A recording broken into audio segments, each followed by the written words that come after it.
On peut doubler les frappes. Hein. Donc déjà, comment travailler l'uppercut?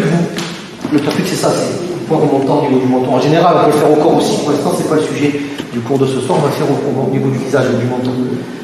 Basiquement, c'est ça. Ça peut se faire avec beaucoup de variantes. Donc voilà, on ne peut pas tout faire, mais dans l'idée, regardez un peu comment ça fonctionne. Okay, donc pour le travailler, vous allez enrouler. Dans l'idée, c'est tout votre côté. Par exemple, si je frappe avec le droit, c'est tout votre côté droit qui va s'enrouler pour remonter comme une tornade qui prend une ampleur et qui remonte et qui décolle la tête. Abusé. Donc c'est pas ça. C'est pas la Popeye. C'est vraiment ça.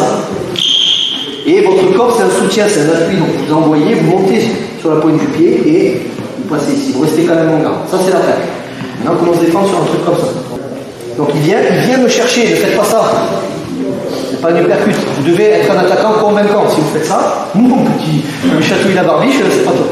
Donc vous venez, à la rigueur au début vous prenez la bonne distance, vous prenez la technique, il ne bouge pas, il me fait confiance, il a tort mais il me fait confiance, et je rentre, et je m'arrête là. Et au moins j'ai la forme de corps et je sais comment je dois arriver. Sauf que lui maintenant il ne se laisse plus faire. Donc il m'envoie son uppercut, il y a plusieurs façons de bloquer. Pareil, si on est la tête dans les nuages, on est sous effet de surprise, on peut très bien se le prendre. Donc la première chose, le côté réflexe, on va faire le double cover vertical. On s'en souvient, on aura l'occasion de le revoir. Ça. C'est ce qu'il y a de plus basique, quelque chose arrive, vous n'avez pas le temps de faire une technique compliquée, vous faites tout ça. Donc, quand il vient faire un cover, vous faites ça. Un cover, un uppercut, vous bloquez. Ça peut être une option. Bien sûr, ça peut ne pas marcher, je peux faire trop vite, je peux me le prendre, ça c'est des aléas, ça arrive. Dans l'idée, on essaie de faire ça propre. C'est un réflexe. Et après, il y a pas mal de variantes, on va faire encore une fois, excuse-moi. Donc j'encaisse, boum, avec un peu de chance, il va se taper mon coude, c'est son problème. J'ai rien fait, moi, il s'est fait mal tout seul. Je me protège, ok, une dernière fois. Et pareil, une fois que c'est fait, j'ai encaissé, j'esquive, pareil, je reste pas face, j'ai encaissé, je capture ce qui traîne et j'envoie ma frappe en haut, ma frappe en bas.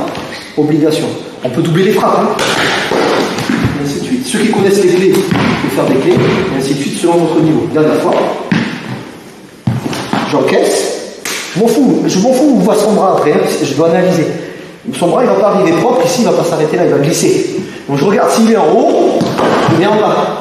S'il est en bas, pour X raison, il faut venir en haut. À vous de regarder sa réaction. C'est jamais deux fois la même chose. La dernière fois, c'est pas bon. J'encaisse et je regarde. Boum, boum, boum, enlever le bras. Ou, pour m'entraîner, c'est le thème du cours, l'uppercut aussi. Ok? Faites gaffe qu'ils ne vous mettent pas le bout de boule quand même. Et vous le repoussez. Si tu souhaites aller encore plus loin, à savoir décupler tes connaissances en self-défense, devenir confiant et efficace en situation réelle, mais ce que je t'invite à faire, c'est à cliquer juste ici. Formation offerte. Ou encore sur le lien qui est en description juste sous la vidéo. Voilà, j'espère que la vidéo d'aujourd'hui t'a plu et qu'elle t'a aidé à progresser un petit peu plus. Quant à moi, je te retrouve de l'autre côté pour commencer ta formation vidéo offerte. À tout de suite.